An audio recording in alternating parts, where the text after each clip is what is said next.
Kembali di Market Review, pemirsa Kementerian ESDM menyatakan jaringan interkoneksi antar pulau bisa menjadi solusi pemanfaatan energi terbarukan secara optimal. Hal ini menjadi salah satu upaya untuk mengejar target net zero emission di tahun 2050 mendatang.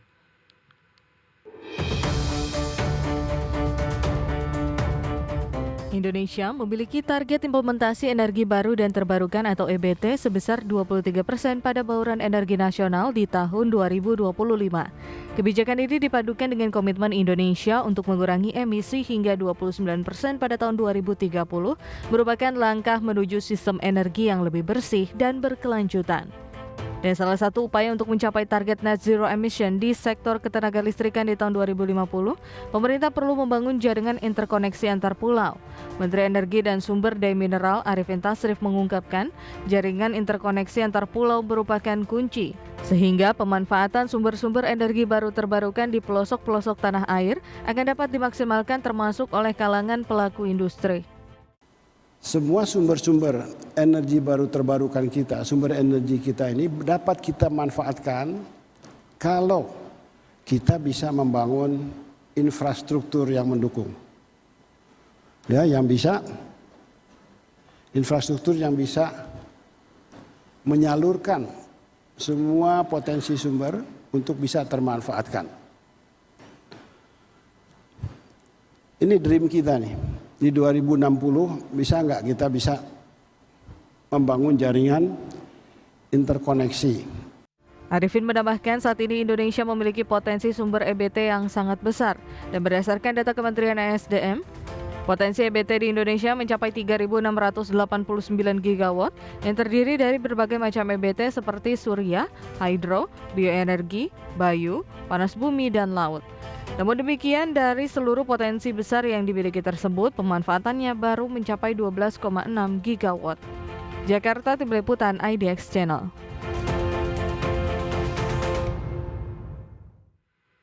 Ya, sementara itu Kementerian ESDM memastikan akan terus mendorong pelaksanaan kebijakan energi baru terbarukan dan pensiun dini pembangkit listrik batu bara secara beriringan. Kebijakan tersebut diharapkan akan mendorong target net zero emission di tahun 2050 mendatang.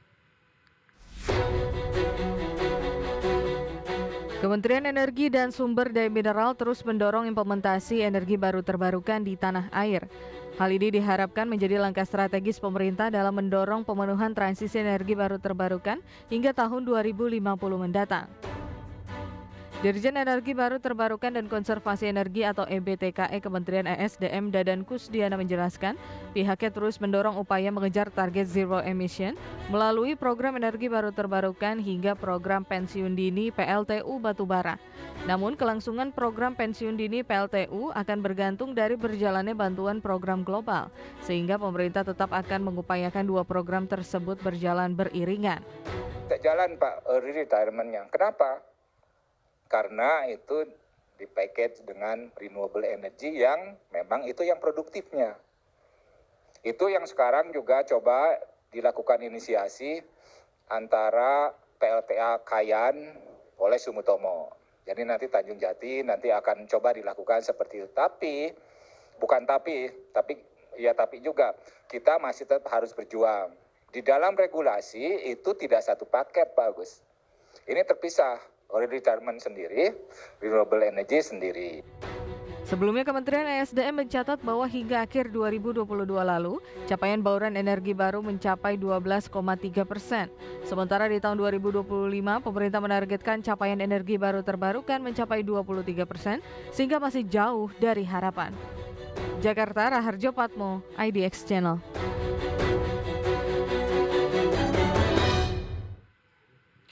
Dan pemirsa, untuk membahas tema menarik di paruh 2 di Market Review menata jalan transisi energi terbarukan sudah tersambung melalui video conference ada Bapak Yayan Satyakti, beliau adalah pengamat ekonomi energi Universitas Padjadjaran. Selamat pagi Pak Yayan. Selamat pagi Mas Wiki. Baik, terima kasih sudah bergabung bersama kami di Market Review. Nampaknya ini Pak Yayan satu alma mater sama saya nih ya, anak Unpad nih ya. Baik. Pak Yayan, bicara mengenai apa yang kemudian sudah dikomitmenkan oleh pemerintah dalam melakukan transisi energi dari energi fosil menuju energi baru terbarukan. Sejauh mana realisasinya menurut Anda? Sudah kemudiankah ini ideal berjalan sejauh ini? Oke, ini mungkin the most expensive question ya, Hmm. saya kira. Begitu kan? Karena kalau kita lihat berbicara mengenai renewables energy ya, mungkin kita harus melihat pada pertama ya dari sisi kebijakan publik. Nah, di Indonesia ini bahwa energi itu adalah merupakan barang publik. Jadi negara harus menyediakan ketersediaan energi itu secara affordability dan juga accessibility. Jadi energi itu harus murah dan kemudian juga mampu dijangkau oleh masyarakat dan juga memiliki akses yang yang lebar. Jadi semua orang bisa menggunakan energi itu dengan baik. Nah, kalau kita kita lihat ya dari kebijakan-kebijakan yang ada, misalkan, nah sekarang tadi seperti diuraikan oleh Kementerian Pak Menteri SDM ya disebutkan bahwa kita akan memiliki super grid dan lain-lain. Nah, kalau misalkan kita lihat dari sistem renewables energy, kalau misal yang mengapa renewable energy itu penting? Karena dia memiliki independensi terhadap supply. Nah, ini dulu ya filosofinya, kita lihat filosofinya terlebih dahulu. Nah, independensi supply ini artinya bahwa kita adalah negara kepulauan. Kemudian kalau misalkan sekarang kita ingin membangun sistem on-grid, misalkan dari seluruh Sumatera, kemudian Jawa, Kalimantan, Sulawesi, dan Papua, itu sepertinya akan memakan biaya yang sangat besar. Dan juga itu akan sifatnya dia tidak independen ya. Karena kalau kita lihat berarti sangat dependen. Dependennya apa? Dependennya itu terhadap jaringan listrik yang ada pada kondisi misalkan PLN. Nah, tetapi jika kita lihat bahwa penduduk kita itu sangat banyak, secara struktur geografis juga itu sangat beragam. Nah, seharusnya renewable energy ini kalau kita lihat secara secara filosofis itu masing-masing pulau itu diharapkan dia independen terhadap sistem jaringan on-grid tersebut. Nah, sehingga apa? Sehingga dari independensi tersebut, maka masyarakat mampu untuk mengembangkan energi-energi yang sifatnya diversifikasi energi. Nah, kenapa diversifikasi energi itu penting? Kita lihat misalkan seperti ada energi matahari, ya, kemudian juga ada bayu, kemudian juga ada energi-energi lain. Nah, ketika misalkan teknologi dan energi itu ada, maka masyarakat bisa mengaksesnya dengan murah dan mudah. Nah, kalau misalkan ini berjalan, misalkan seperti sekarang kan yang lagi rame, misalkan ada biomass ya dan lain-lain, apalagi ada biofuels juga ya dan lain-lain. Nah, hal ini itu akan meningkatkan kapasitas supply. Nah, kalau misalkan kapasitas supply ini independen, artinya bahwa diversifikasi energi kita banyak, berarti masyarakat lebih independen terhadap kebutuhan energi. Nah, andaikan PLN dan negara mengatakan bahwa kita untuk membangun dari sisi sistem tadi ya menggunakan super grid misalkan antar pulau, mungkin itu untuk kebutuhan industri saja. Nah, kebutuhan industri ini karena sekarang kondisi PLN itu oversupply ya. Nah, ini harus dibarengi dengan apa? Dengan kemampuan dari PLN untuk mampu mengurangi misalkan masalah Saidi dan Saifi. Nah, kalau kita lihat bahwa jaringan ataupun distribusi PLN itu masih relatif belum mampu ataupun memberikan kebutuhan terhadap yang diinginkan oleh industri. Kenapa? Karena mungkin itu generasi ataupun teknologi tahun 70-an, 80-an, andaikan sekarang power plant kita juga banyak, ya, tetapi kalau misalkan interrupted problemnya itu tidak dibenahi, itu tidak akan mampu menggeser industri untuk beralih ke PLN. Baik, artinya kalau dilihat dari metode super grid yang ada, masih ada dependensi yang tinggi di banyak daerah-daerah yang ada di Indonesia mengenai supply listrik yang kemudian masih banyak dipusatkan di Jawa begitu ya? Nah, itu Nah, makanya di sini bahwa renewables energy itu kenapa itu sangat krusial, karena tadi untuk mengurangi ketergantungan dari sistem energi yang sifatnya on grid. Hmm. Nah, kalau misalkan ini saya juga agak bingung ya, kalau misalkan di sisi lain ingin renewables, kemudian tetapi kita masih sifatnya itu single supply, kalau saya menyebutnya single supply resources, kita masih basicnya itu adalah masih fossil fuels. Nah, kita lihat misalkan seperti ada PLTU, kemudian juga dan terutama PLTU ya yang sekarang itu dikritik oleh para ahli climate change itu di dunia, dan juga kalau kita lihat di sini ada beberapa peneliti yang menulis di majalah Nature itu mengatakan bahwa kebijakan khususnya dari sisi National Determined Contribution Indonesia itu malah bukan menurunkan emisi, tetapi menaikkan emisi. Nah, mungkin salah satunya yang menjadi ramai ya, pertama tadi masalah isu mengenai PLTU ya. Ketika PLTU itu naik, kemudian transisi. Nah, ini transisi biofuel transisi renewable energinya itu masih belum clear. Ya mungkin bisa naik 200%, tetapi kalau kita bandingkan komposisinya paling sekitar 10 atau 15% ya. Jadi kalau misalkan kita ingin sampai 40, 50 itu perjuangan yang sangat berat. Baik. Nah, sehingga pemerintah melihat kondisi ingin menutupi terhadap konsumsi khususnya energi masyarakat dalam jangka panjang, ya kita menggunakan sumber daya yang memang kita sudah punya, yaitu batu bara, ya, di mana PLTU ini ya kita juga nggak bisa langsung cut out ataupun passing out secara sekaligus ya. Karena apa? Karena itu nanti akan berdampak terhadap pertumbuhan ekonomi. Kenapa? Pertama dari sisi investasi ya, kita lihat apakah misalkan perusahaan itu akan mengkonvert, mereka sudah memiliki masing-masing pembangkit listrik tenaga yang sifatnya IPP ya, ataupun Independent Power Producer. Misalkan industri tekstil ini mau digeser nggak misalkan ke PLN. Sementara kalau kita lihat bahwa reliabilitas dari supply PLN itu masih perlu untuk diperbaiki lagi. Nah, sementara kalau kita lihat manajemen demand dari sisi PLN itu masih belum clear. Karena apa? Karena kalau saya lihat itu misalkan seperti di rencana undang-undang energi itu tidak ada yang berhubungan dengan manajemen demand. Jadi manajemen demand ini misalkan untuk agar konsumsi listrik yang oversupply itu bisa terkoneksi dengan baik, misalkan ya dengan demand, misalkan dengan industri, itu kan harusnya ada tuh di beberapa pasal khusus yang bercerita mengenai itu. Nah, di sini tidak ada. Baik. Artinya bahwa sifat dari kebijakan energi, baik itu misalkan khususnya kebutuhan energi, itu tidak ada, dan itu akan imbasnya kemana? Imbasnya Artinya ini dapat dikatakan sebagai sebuah challenge yang sangat signifikan mengapa kemudian capaian energi baru terbarukan di Indonesia belum bisa terlalu akseleratif. Mungkin kita akan bahas usai jeda berikut ini Pak Yayan, dan pemirsa tetap bersama kami akan segera kembali. Kembali di Market Review, pemirsa masih membahas mengenai menata jalan transisi energi terbarukan. Berbincang melalui Zoom ada Pak Yayan Satyakti, pengamat ekonomi energi Universitas Pajajaran. Sebelum saya lanjutkan, ada beberapa data yang saya ingin sampaikan. Di antaranya adalah ini mengenai target pembangkit listrik energi baru terbarukan di tahun 2060 untuk bioenergi sebesar 60 gigawatt, panas bumi 22 gigawatt, air 72 gigawatt, kemudian untuk energi surya 421 gigawatt maksud kami.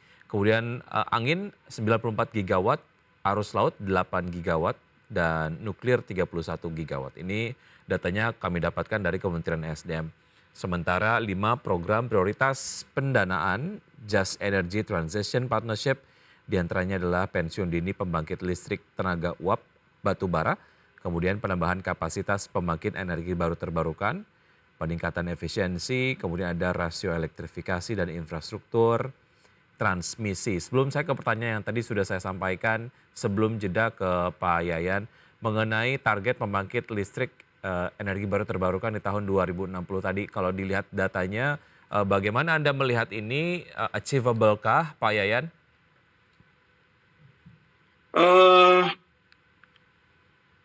Kalau kita lihat dari sisi angka ya, itu pasti akan dikejar. Artinya bahwa pemerintah itu memiliki komitmen, tetapi kita lihat juga di sini kebijakan politik.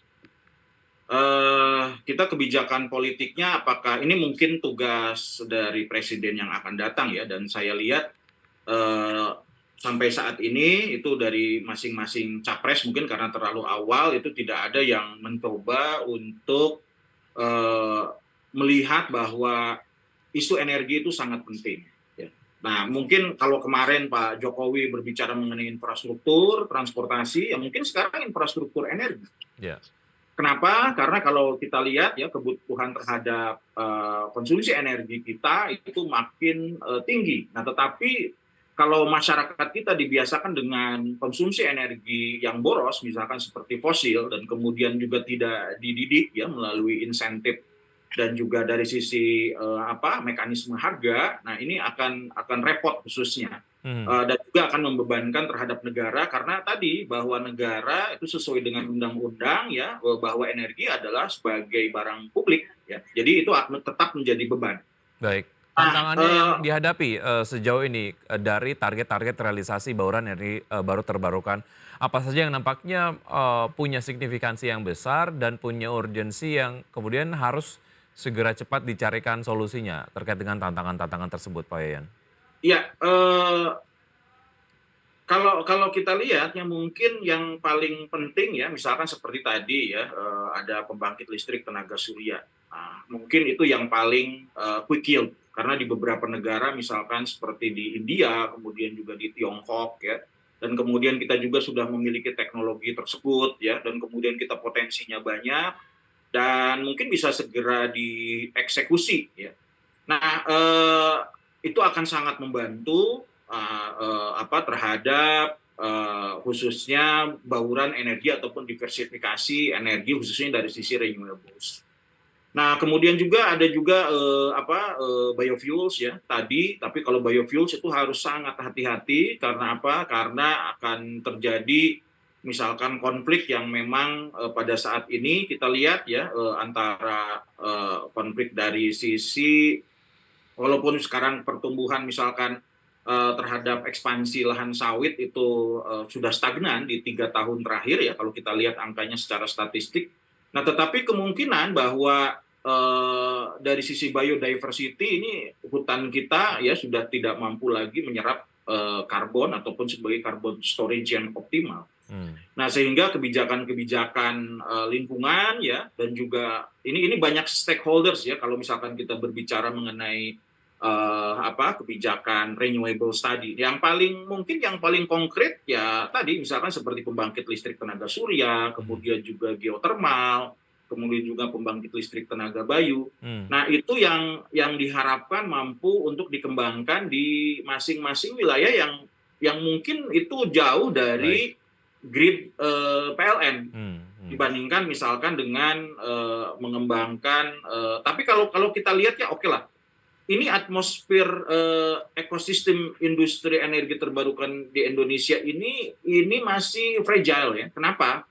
Kita bisa lihat misalkan seperti keekonomisan untuk setiap proyek di pembangkit listrik tenaga surya atau misalkan walaupun misalkan di Eropa itu kan itu sudah mampu untuk menyaingi dari katakan internal rate of return dari fosil. Kemudian efisiensi harganya juga sama ya. Nah, ini bagaimana? Berarti kita harus merubah misalkan dari sisi kebijakan-kebijakan itu agar bahwa proyek-proyek ini itu bisa economic viable. Baik, salah satu narasi yang nampaknya terus menempel when it comes to realisasi dari berbagai macam proyek energi baru terbarukan terkait dengan biaya ataupun mungkin investasi. Sejauh mana ini kemudian memang nampaknya tetap menjadi sebuah narasi yang mengikuti realisasi capaian EBT di Indonesia dan terkait dengan ini Kementerian Keuangan ini masih menagih janji dari negara maju, negara G7.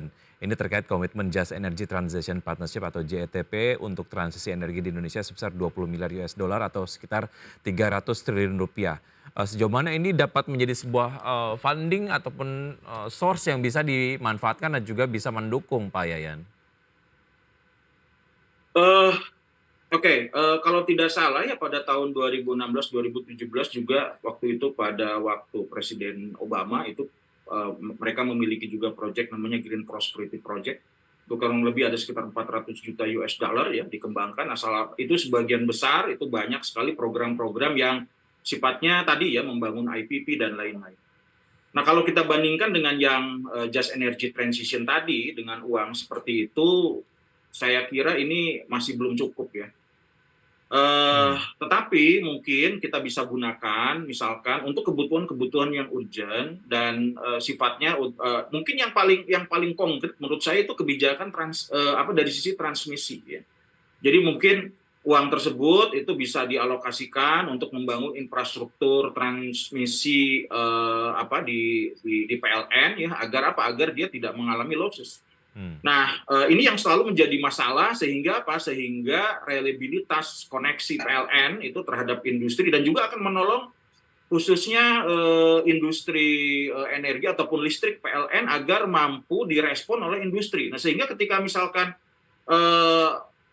reliabilitas PLN itu semakin baik dan kemudian juga harganya juga ini bisa kompetitif, maka industri itu akan mau bergeser untuk meninggalkan PLTU ya. Karena konkret aja, kenapa kita harus tidak menggunakan PLTU sementara PLTU ini bagi industri itu relatif lebih efisien dibandingkan dengan menggunakan PLN yang mungkin kita lihat di sini kinerjanya khususnya dari sisi transmisi itu tidak begitu baik. Artinya dari ini mungkin yang harus dipikirkan ya, karena kita tidak hanya kita oversupply dan lain-lain, dan juga kalau misalkan kita lihat demand tadi, ya ini demand-nya juga harus dibereskan gitu kan. Baik, pensiun dini terkait dengan PLTU ini memang mungkin bisa jadi satu hal yang bisa dilakukan secara gradual gitu. Namun kemudian ada concern-concern tadi, bagaimana sebetulnya investasi ataupun mungkin dari teman-teman pengusaha melihat PLTU berbasis batu bara gitu misalnya dinilai masih cukup menarik dan ada kestabilan supply dibandingkan dengan sejauh ini yang kemudian sudah disuplai oleh PLN. Baik. Walaupun memang ada banyak sekali PR, namun kemudian Pak Yayan mungkin Anda boleh share sedikit optimisme mengenai transisi energi baru terbarukan di Indonesia, soal target-targetnya ke depan akan seperti apa? Singkat saja Pak Yayan.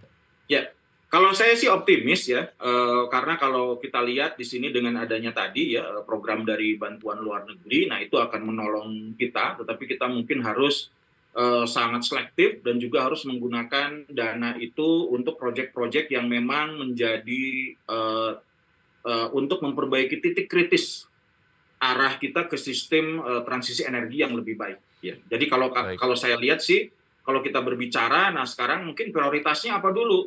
Nah ini pemerintah ini masih nggak jelas nih prioritasnya. Oke lah, itu pembangkit listrik tenaga uap ya. Nah, tetapi ini kan konsumennya buat siapa? Karena kan ketika misalkan kita mau phasing out, ya phasing out-nya itu jelas segmentasi pasarnya. Misalkan ini untuk industri menengah ke atas.